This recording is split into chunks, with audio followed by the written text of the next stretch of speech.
The warm May sunlight bathed the quiet suburban streets of St. Paul, Minnesota, casting a golden glow over the Carter family's front yard, neatly enclosed by a white picket fence.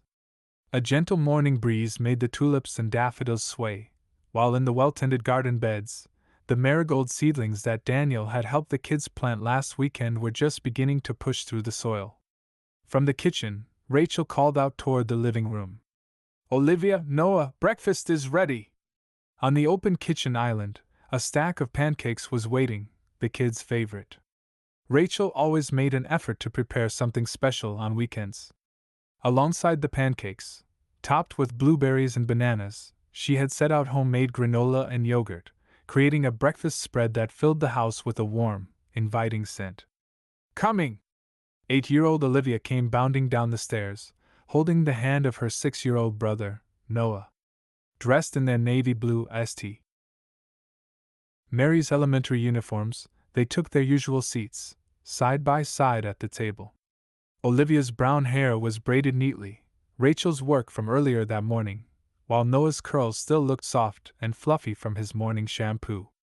As she drizzled maple syrup over her pancakes, Olivia looked up. "Mom, Daniel is picking me up for piano lessons after school today, right?" Rachel nodded as she fastened the last button of her white nurse's uniform. "That's right, sweetheart.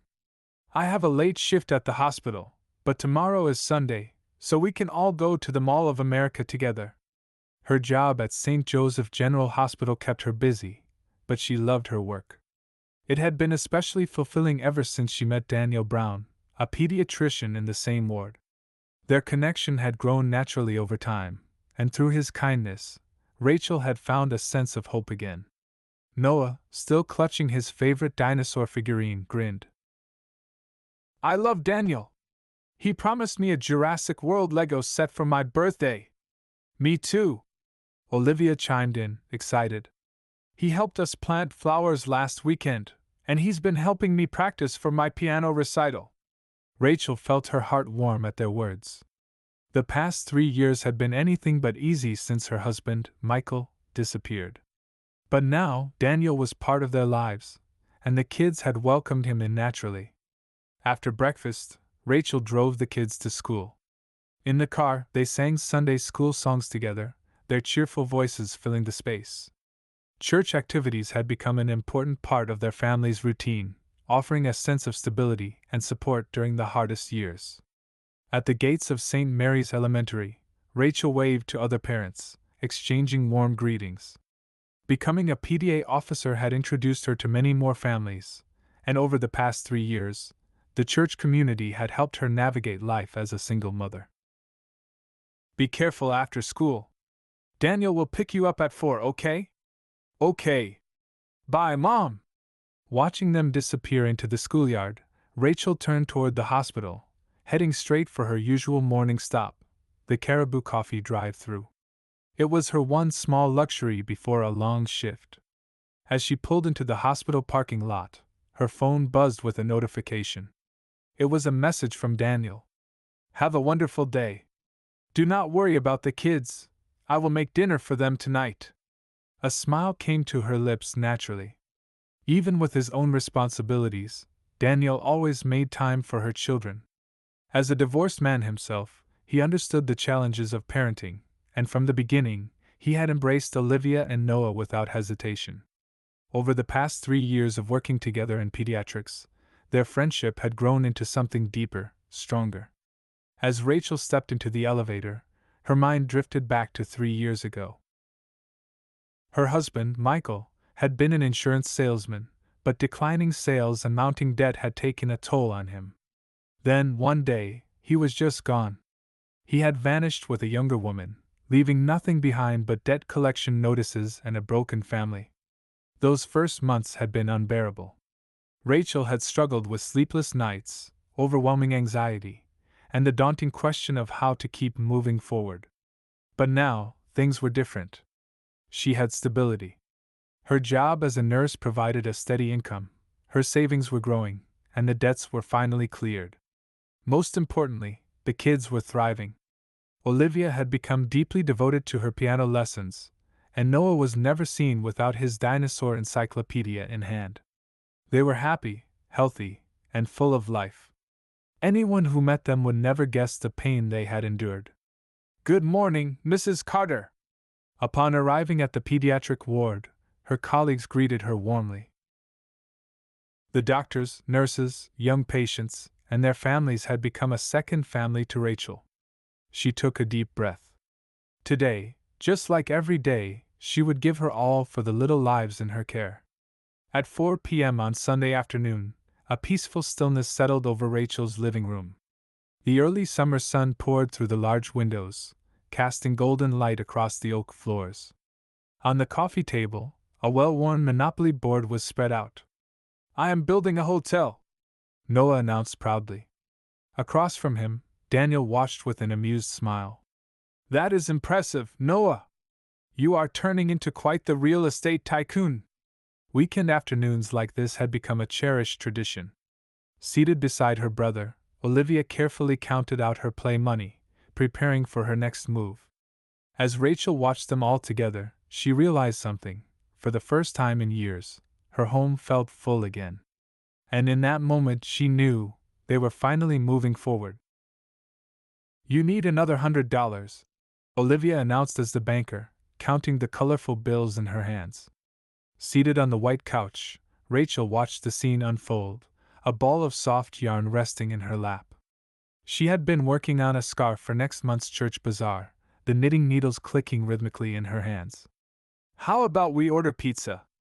Daniel suggested, already reaching for his phone. "Pepperoni as usual?" Rachel was about to answer when the doorbell rang. She set her knitting aside and stood up. "I'll get it." It was rare to have unexpected visitors on a Sunday afternoon. Perhaps it was Mrs. Anderson from across the street. Just the other day, she had stopped by with a freshly baked apple pie. Rachel opened the door and froze. Standing before her was Michael, her husband, the man who had vanished 3 years ago. His once lean frame had filled out, his body heavier than she remembered. His shirt was wrinkled, his beard unkempt, his hair messy. And yet, his expression hadn't changed, that same confidence, that same arrogance. As if nothing had happened. "Hey, I'm back," Michael said casually, as though he had only been gone for a weekend. "I know it must have been tough without me, but don't worry, I'm here now." There was pride in his voice, as if he were doing her and the kids a favor just by standing there. Rachel's lips curled into a small, cold smile. "You're not family anymore." Her words were quiet, but absolute. The color drained from Michael's face. His mouth opened and closed, but no words came out. From inside the house, the sounds of laughter drifted out, the warmth of a home that no longer included him. Daniel's voice carried through the air, cheerful and familiar. Then, "Dad?" A small voice broke the silence. Rachel turned. Olivia stood at the end of the hallway. Behind her, Noah was half hidden, his tiny fingers clutched tightly in his sister's hand. Michael took a step forward. "Olivia, Noah!" Rachel immediately blocked his path. Her voice remained calm, steady. "Go back to the living room, kids." Then, turning toward the doorway. "Daniel, please." Daniel appeared within seconds. Without hesitation, he placed a reassuring hand on the children's shoulders. "Come on," he said gently. "Let's finish our game. I'll be the banker this time." For a moment, the children hesitated. Then, at Rachel's small nod, they turned and walked back inside with Daniel. Their small figures disappeared into the living room, leaving Rachel standing alone at the door. The houses next door were quiet, but Rachel could sense curtains shifting, neighbors watching, sensing something unusual about this Sunday afternoon. Michael's voice trembled. "Aren't you going to let me in?" Rachel stood her ground. "If you have something to discuss, you can contact me through a lawyer." "A lawyer?" His voice rose in frustration. "Why do we need lawyers? We're family." Rachel's expression didn't waver. "You abandoned your family." Her voice was quiet, but firm as steel. 3 years ago, you disappeared with another woman. All you left behind were debts. Do you remember that? Michael's confidence cracked. For the first time, he looked off balance. We've moved on. Rachel continued. The kids have a stable life now. You don't have the right to destroy that. A heavy silence settled between them. The May breeze stirred the air, carrying the scent of blooming flowers. Michael had nothing to say. 1 week later, Rachel sat across from him in a small meeting room at St. Mary's Church. The stained glass windows cast colorful light across the wooden table, creating a quiet, almost solemn atmosphere. Across from them, Pastor Thomas Wilson sat as a mediator. Rachel spoke first, her voice calm, composed. I had my lawyer verify everything. She pulled a stack of documents from a brown envelope. This is our divorce decree. It was finalized a year ago. Michael's eyes widened as he stared at the official paperwork. Under Minnesota law, a spouse can file for divorce if the other has been missing for over 2 years. Everything had been done legally. Michael's hands trembled slightly as he gripped the papers. But why didn't you contact me? Rachel's voice sharpened. You're the one who disappeared. Not a single call. Not even a birthday card for the kids. 3 years, Michael. Michael looked down at his lap, the confidence in his posture completely gone. Then, softly, he spoke. I had my reasons. His confession poured out in pieces. Mary, the woman I left with, we tried to build a new life in Chicago. But it fell apart after 6 months. Rachel sat in silence, her expression unreadable. I drifted between jobs, debts kept piling up, and eventually, I had nothing. Even my own parents wouldn't take me in. His voice grew shaky. I ended up in a cheap motel. That's when I realized family is all I had left. Rachel exhaled deeply, turning toward the church garden outside. Through the window, she could see Olivia and Noah playing tag with other children. Nearby, Daniel stood watching over them. Her family. She turned back to Michael. Let's talk about the kids. She spoke clearly, without hesitation. Olivia is in 2nd grade now. She started piano lessons last year, and next month, she has her first recital. Michael flinched. Noah is in kindergarten. He knows everything about dinosaurs. He wants to be an archaeologist when he grows up. Each word hit like a weight, forcing Michael to see what he had missed. Olivia still remembers you. Rachel continued. But those memories? They are not happy ones. Michael swallowed hard.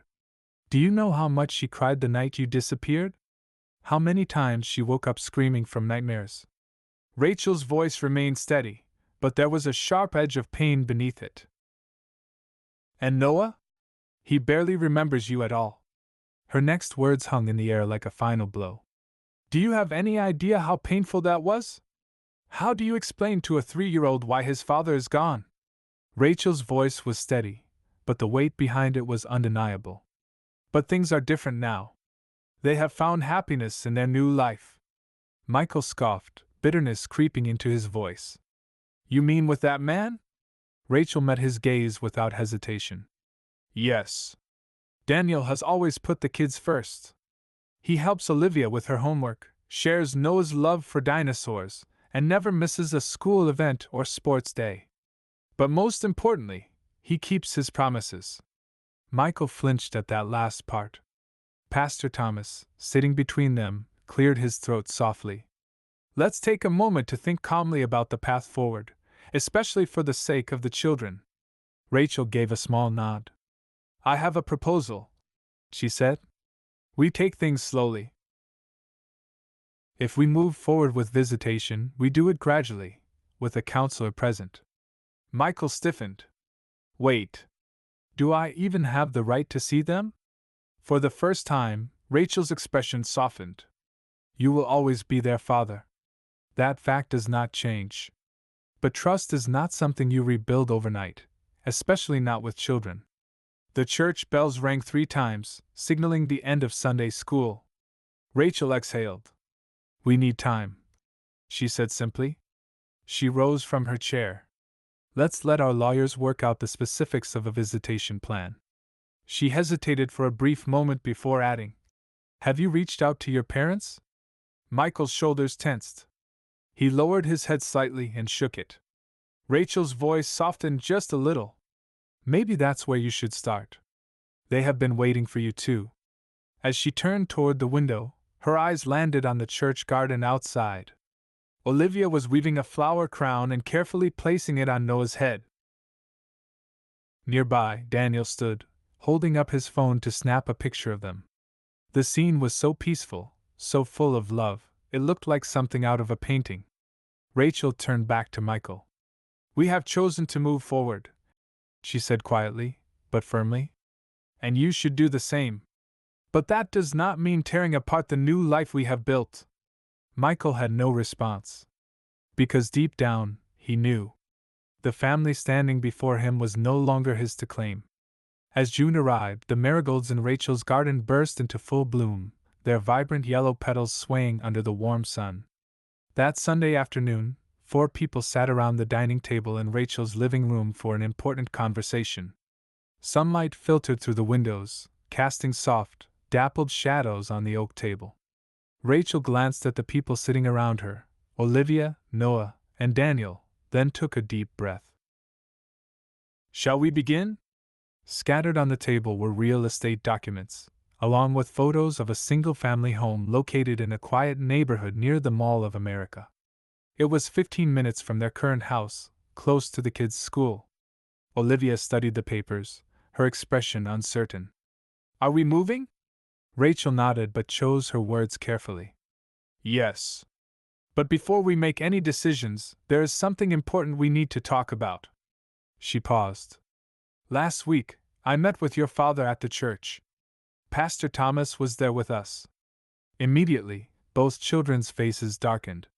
Daniel placed a reassuring hand on their shoulders. "Did Dad say he wants to see us?" Olivia asked hesitantly. Rachel nodded. "Yes. But your feelings come first." Her voice was gentle but firm. "You do not have to see him if you are not ready.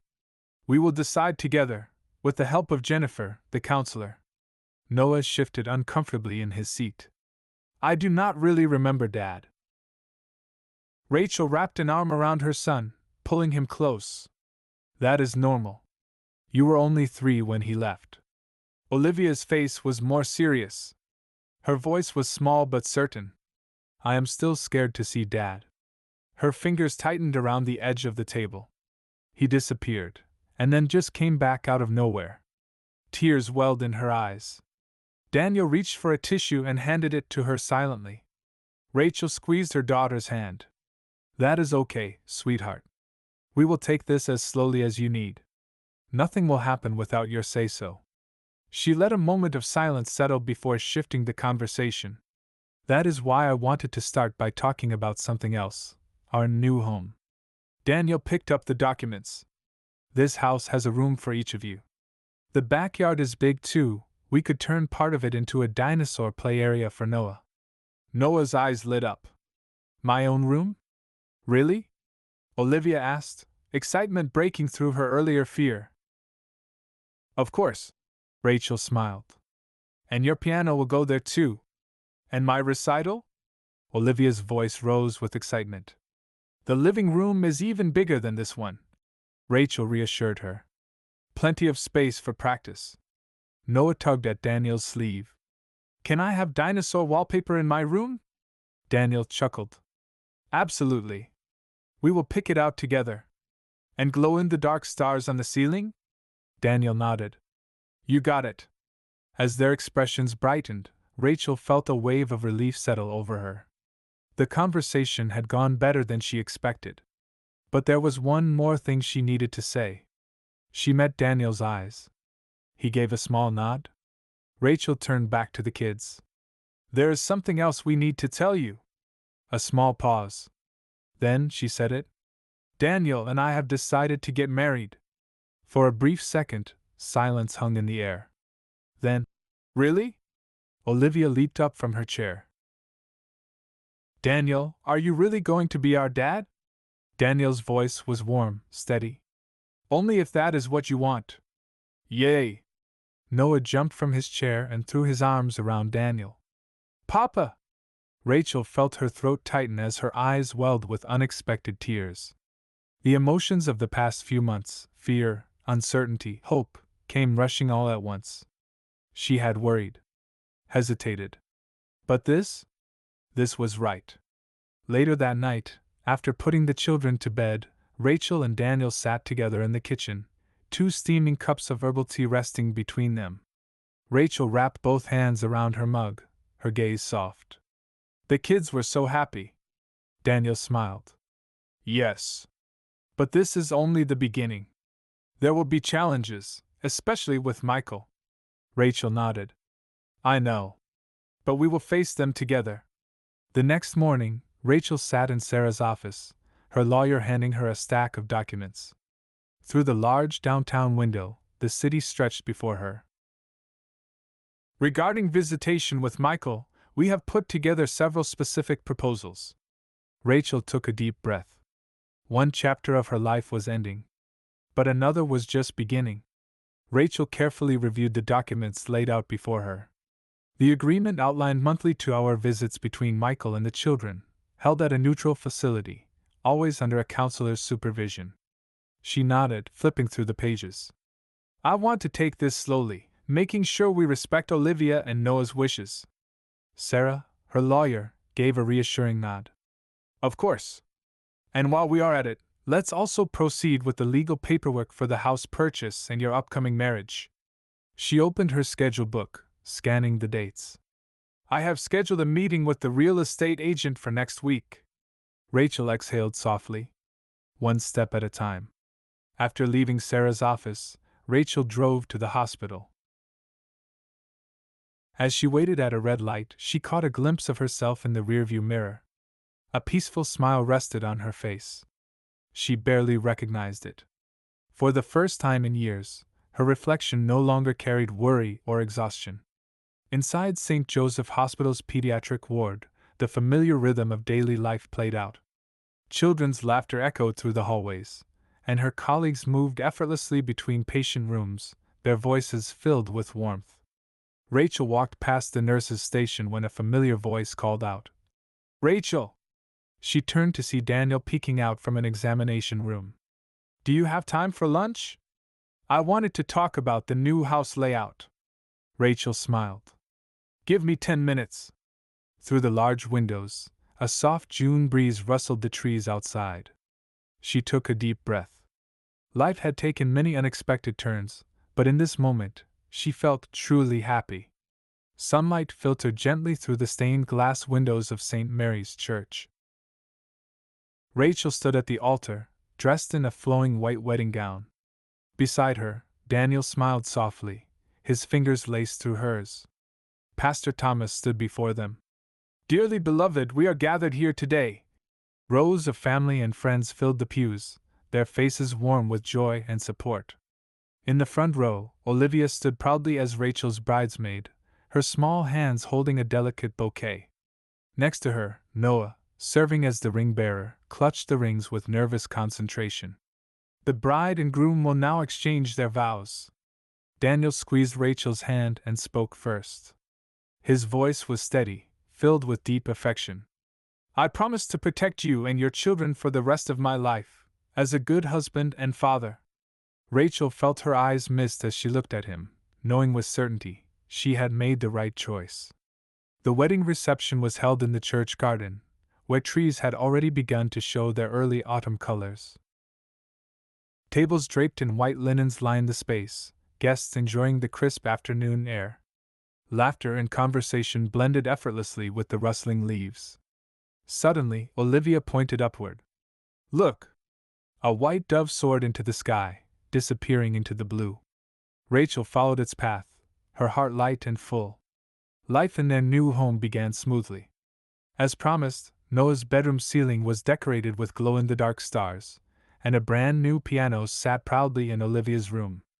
On weekends, the family tended to their backyard garden, planting herbs and vegetables together. A small vegetable patch had already taken shape, with neat rows of tomatoes, cucumbers, and carrots. Michael's visits also progressed. Once a month, he met Olivia and Noah at the community center, always with a counselor present. At first, the children had been tense, hesitant.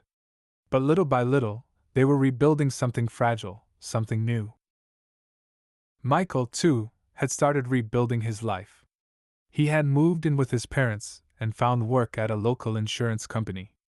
Counseling was helping him piece himself back together, and for the first time in years, he never forgot to send birthday cards or letters for Olivia and Noah.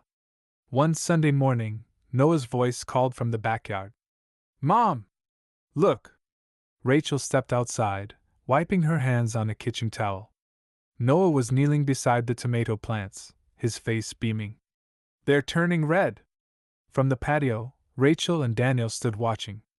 They shared a knowing smile as they finished preparing breakfast. Inside, Olivia was at the piano, playing a familiar tune, a soft Bach melody drifting through the house. The sounds of their new life blended together perfectly. It was not always a simple journey. There were challenges, moments of doubt, and hurdles to overcome.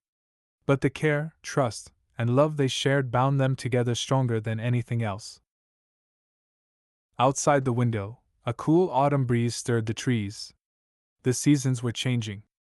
A new chapter had begun. Rachel took a deep breath, because this was the happiness they had chosen.